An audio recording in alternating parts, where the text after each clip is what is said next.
Wendy Williams has been playing chess while everyone else was playing checkers. A theory from Katt Williams suggests she may have deliberately faked her illness, using a financial conservatorship as a legal shield to keep certain powerful people away from her. The idea is simple.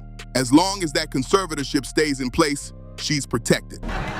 I'm not a fan of my voice. Like, I don't like to hear myself talk, but because of the Shannon Sharpe thing, I decided that I was only gonna speak maybe 6 more times. Katt himself was careful about how much he said, noting that after the Shannon Sharpe situation, he decided to only speak out a handful more times. That kind of caution tells you something on its own. What makes this theory hit harder is the fresh wave of allegations now surfacing about Ellen DeGeneres. This first one is when P. Diddy and French Montana both appeared on the Ellen show. From the clip I'm about to show you, it is pretty evident that P. Diddy is not sober while on the show, and there is an awkward interaction between French Montana and P. Diddy that was just very bold. Whoa, boy, welcome to the show. What's up, big brother? I'm sorry, I had to pause it for a second because what was that? On a recent discussion, Megyn Kelly and Adam Carolla made a striking comparison between Ellen and Rosie O'Donnell, arguing both built these warm, cuddly public images that reportedly had nothing to do with who they actually were behind closed doors.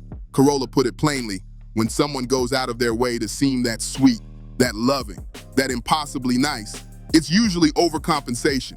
They know exactly what they are, and they're working overtime to make sure you don't. The details that came out about Ellen are wild. Production staff reportedly couldn't make eye contact with her while walking past. Not a rumor pulled from thin air either. This came from someone who actually worked on her show, passed directly to a blood relative Carolla personally knew. The moment those cameras cut off, a completely different person walked out. So what did Wendy Williams know, and how long had she known it? And think about what that means for a second. These aren't random critics or tabloid reporters. These are the people she personally hired, whose entire job was to support her and make her look good. Why did he do that? I mean, this is really a special relationship, so this is big for both of you, but how did you come together? Love. Okay, on a website, or like, what is that? Man, check this out. We made it, man. Yeah. All the nights we talked about being on the couch together, we here. Look, Yeah. right now, being in the present, that's Ellen right there. Adam laid it out plainly. If your rule is don't make eye contact with me in the hallway, maybe that's a quirk. Maybe you're locked in, mentally preparing. But when your own staff is terrified of you, that's a different story entirely. He didn't stop at Ellen either. He pointed out that David Letterman's crew reportedly felt the same way, and so did Rosie's. Fear in the green room isn't exclusive to one host, but what matters is the pattern. Adam said there's a simple way to read a celebrity's real character, and it has nothing to do with their interviews or public persona. Watch the people working around them. When he showed up to do The Tonight Show with Leno, the staff was loose, relaxed, easy. Kimmel's team, same thing. But when he walked into Ellen's set 15 years ago, the tension hit him immediately. The staff was, in his words, scared shitless. That's not nerves before a big taping. That's a culture somebody built. And that's what makes the "I'm so nice, I love regular people" performance so hard to swallow. The celebrity who makes a show of greeting the gardener by name while their own employees are too afraid to pass them in a hallway. Adam said flat out, he doesn't trust that act at all. He used Bill Maher as the counterexample. You can agree with Maher or think he's insufferable, but nobody's confused about who he actually is. Adam told a story about running into him at a party. Maher walked up, found out Adam had twins, and said, "Man, that's a bummer." Adam pushed back, said he actually liked his kids. Maher just looked at him and said, "I bet you do." Adam's reaction, "All right, that's Bill. At least I know exactly who I'm dealing with." Wait, moving on to the next one. Craziest place you've ever had. Take your time, there's a lot of places, I'm sure. There's, Pass. no, just one. Oh, man. One. Nobu? Nobu, the restaurant? Yeah. Like in the restroom in Nobu? And, I mean, I took over one of the bathrooms, and, I mean, these things happen. That's the whole point. Authenticity, even when it's blunt or uncomfortable, is more trustworthy than a carefully managed smile. The people who perform niceness the loudest are often the ones you should watch most closely. Subscribe for the stories behind hip-hop headlines and catch you next time. Hiding who you really are is a losing game. Adam made that clear, and then he backed it up with something personal. He said he once went to a wedding where Ellen was also a guest. 30-piece orchestra, world-class band, the whole room on its feet. Every single person was dancing, except Ellen. That detail hit different when you remember she built an entire show around dancing. Was it real Or was it a performance she'd been running on her audience for years? Because here's what Adam said next, and this part is wild. He's spoken to writers, producers, people deep inside Hollywood, all of them under NDA. And one of them looked him in the eye and said, "Not the worst person I've ever worked for, the worst person I've ever met in Hollywood." That's the bar she cleared. So the woman audiences watch dancing every day, laughing, playing games, spreading kindness. That version apparently didn't exist once the camera stopped rolling. And now her name keeps coming up next to Diddy's. These weren't strangers. Diddy appeared on her show roughly 21 different times. He wasn't just a guest, he looked completely at home up there. Comfortable in a way that, looking back at those clips now, raises real questions. Because there's one appearance in particular that people can't stop talking about. Diddy and French Montana on the show together. And from the moment it starts, something is clearly off. Diddy does not appear sober. Then there's this interaction with French Montana. Bold doesn't even cover it. "What's up, big brother?" Hold on. We need to pause right there. What was that? That Ellen interview is genuinely uncomfortable to watch. You know that feeling when you're at a bar and someone's had way too much, just rambling, completely missing the room's energy? That's the vibe. Secondhand embarrassment doesn't even cover it. The likelihood that I would ever have a chance to go to Nobu or afford a dinner at Nobu is slim to none. But I can guarantee you, I have even less desire to attend Nobu now. I feel like when we hear about Nobu, we think about like the finest dining and like super, super upscale, and like Diddy's just banging people in the bathroom. Anytime I think of Nobu from here on out. Then Ellen asks about the craziest place he's ever hooked up. Diddy doesn't hesitate. He brings up Nobu, specifically the bathroom. Now, the odds of most people ever setting foot in Nobu are already pretty slim. But after hearing that story, the desire to go dropped even further. That restaurant used to represent the absolute pinnacle of fine dining. Now it's got a very different association. Then came the party conversation. Diddy mentions his parties start at 6 p.m. Ellen seems surprised, almost amused. He clarifies that the real party carries over to the top 2 floors of the hotel after 2 a.m. That's a different type of party, as he puts it. Looking back, that moment hits very differently now. Because here's the thing, what was allegedly happening at Diddy's parties was never really a secret, not to the industry. Ellen knew, Hollywood knew. The public may not have had every detail, but the rumors had been circulating for years. And through all of it, Diddy remained one of Ellen's closest celebrity friends. In another clip, Ellen asks about his fragrance called AM. Diddy explains it straight up. Everyone has a story about in the morning. His take was that the early hours are when people tend to make their worst decisions. Knowing what we know now, that answer carries a weight it never used to. Looking back at that answer now, it hits completely different. People have been going back through these old interviews and seeing things they missed the first time around. But here's where this story takes a sharp turn. The deeper you dig into Ellen's Hollywood history, the more a pattern starts to surface. She and Diddy moved through the same elite circles, shared many of the same high-profile connections, and were embedded in the same networks. And some of the people who were reportedly close to both of them are no longer here. One name that keeps coming up is Stephen "Twitch" Boss, Ellen's former DJ. My memory will be tainted with that clip from the Ellen Show. What time would your party start, let's say? Like 9:30. Really? That early? Yeah. I could make that. But I could think of you of starting a party at like midnight. Like what time will it go till? That's a different type of party. It'll go from like 9:30 to like maybe 3 o'clock, 2, 3 o'clock. And then, we have the top 2 floors of the hotel. And then it will carry on. There are claims out there that are hard to ignore. That Twitch had been approached to gather information on a powerful figure in entertainment, someone with serious political and industry weight. He reportedly agreed. He was collecting what he saw, what he heard, parties he attended, conversations he was part of. He was building a case. But here's where it gets dark. According to these accounts, the people who asked him to gather that information weren't trying to protect that high-level figure. They were trying to take that person down. And Twitch may not have fully understood whose side he was actually on.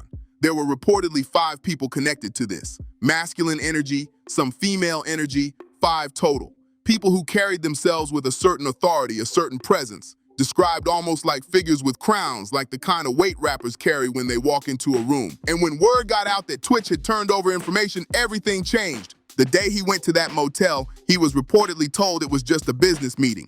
Signed some papers, nothing complicated. But some accounts claim that what happened there was far from routine, and that people with something to lose already knew what he had done. The connections keep building, and this is only part of the picture.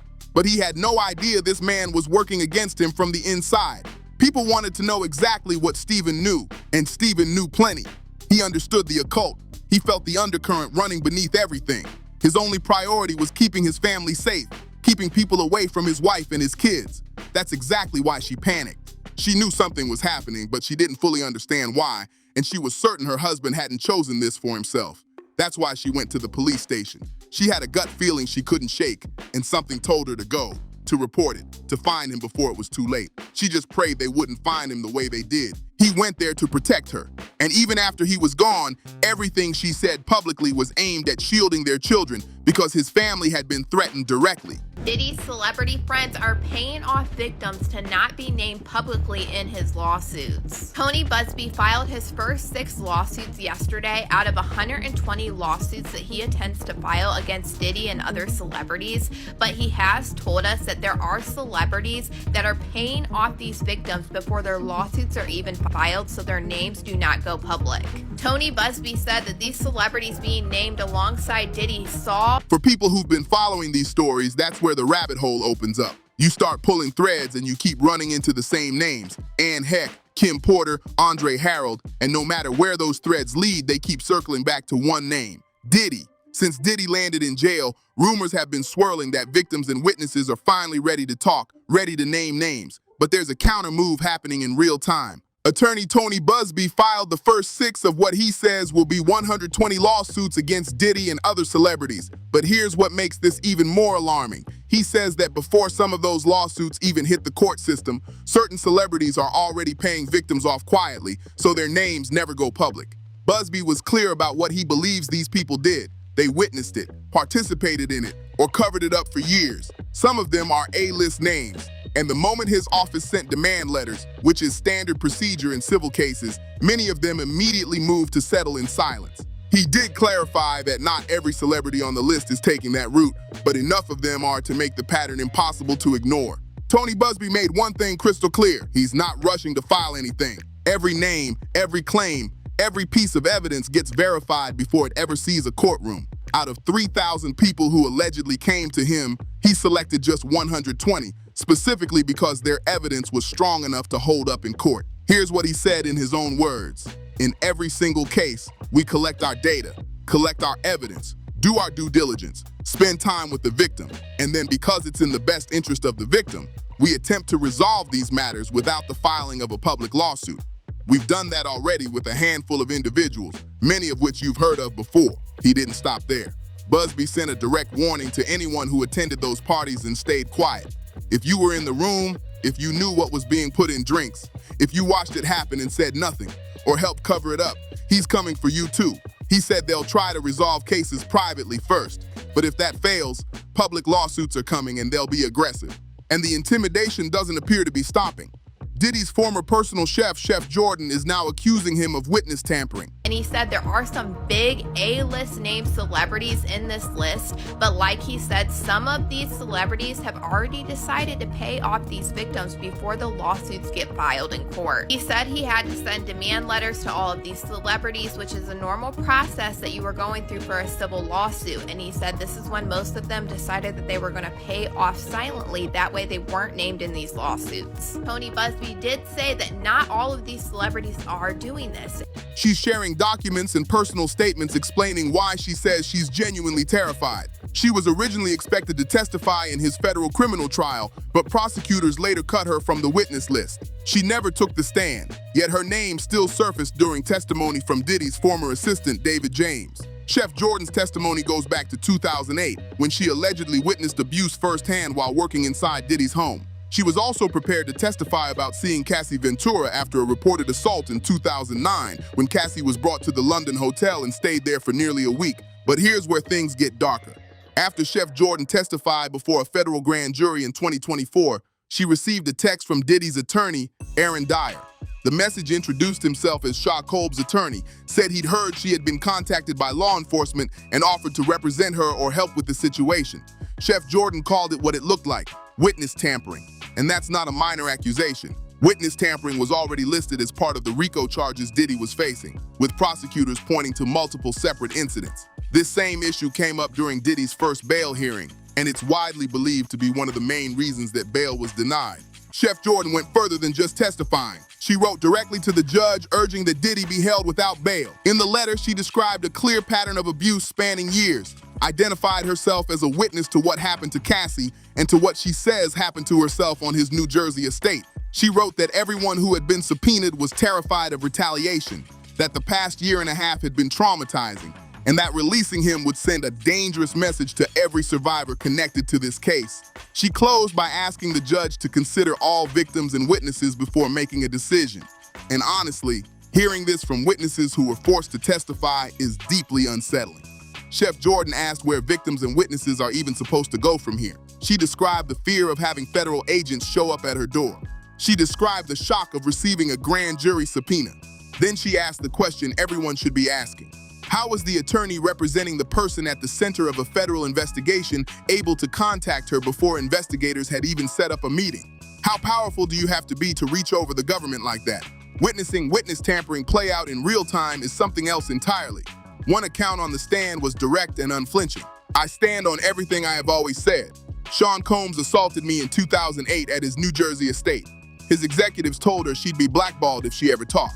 She says she failed herself by staying silent. When she found out about the 2009 beating of Cassie, her life was threatened. In every single case, especially cases like this, we collect our data, collect our evidence, do our due diligence, spend time with the victim, and then, because it's in the best interest of the victim.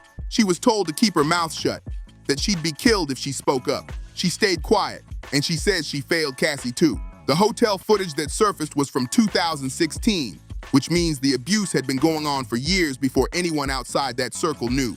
Multiple executives were in the same position as those who helped cover this up, and that's a massive part of the problem. Women, money, power, and illegal substances were treated like business as usual inside that world. None of what happened was normal. None of it was okay. None of it was warranted. I am not okay.